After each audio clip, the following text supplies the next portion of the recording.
What's up, fam? My name is Phil Sarpon. This is Phil's Guide to PsyD. Welcome back to the channel. This channel is dedicated to all things clinical psychology. If you are interested in psychology, if you care about self-care and mental health, as well as if you want an overall insight and deeper look into what grad school could look like for you, then this channel is for you. Today we're going to be talking about how many hours of homework there actually is in grad school. So this is honestly such a loaded question. It does depend on a number of different factors. It depends on the program, obviously. It also depends on the students themselves, and it depends on where you are in the program. For example, in the first year, you may be taking classes from Monday through Wednesday, and Thursdays and Fridays you may have off.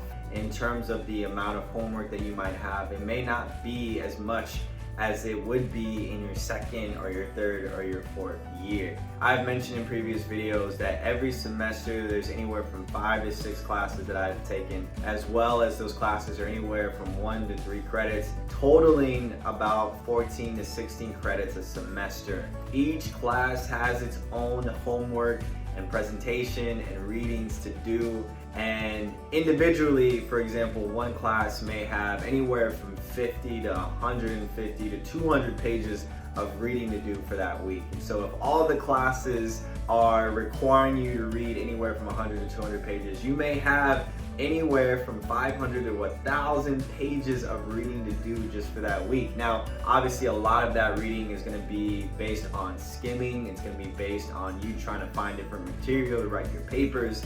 It's going to be based on a lot of different things. As I've mentioned before, your first year might be Monday through Wednesday, you might just have classes. Your second and third year, you might have classes Monday through Wednesday, but then Thursdays and Fridays, you might be in your clinical practicum sites. Now, even though those clinical practicum sites are mostly going to be you just working at a clinical site, learning the materials, learning what you have to do for clinical psychology, some of those practicum sites could also give you their own homework. So they may also give you their own readings that you have to do. You might have to do some clinical presentations at that practicum site. You may also have to, do some writing and some papers for that practicum site. So it turns out to be a lot when you really think about it, especially in your third and fourth year when you're looking to present your dissertation or propose your dissertation or defend your dissertation.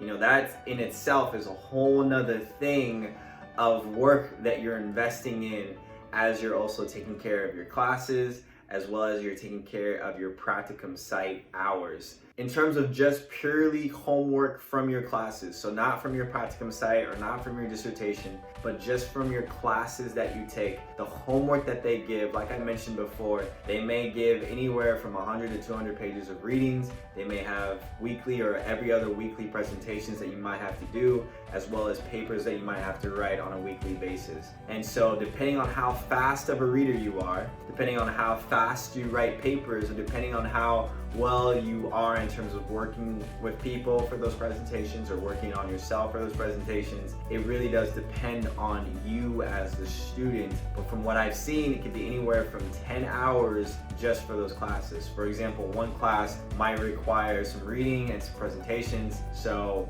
that adds up to about 2 hours a week that you might put in for that class. If you're taking 5 classes, you add up all those 2 hours and it could be a total of 10 hours. Now, that could also just be a light week, right? So it could be 10 hours on a light week, right? It could be 10 hours on a week where one class gives 50 pages instead of 200 pages to read.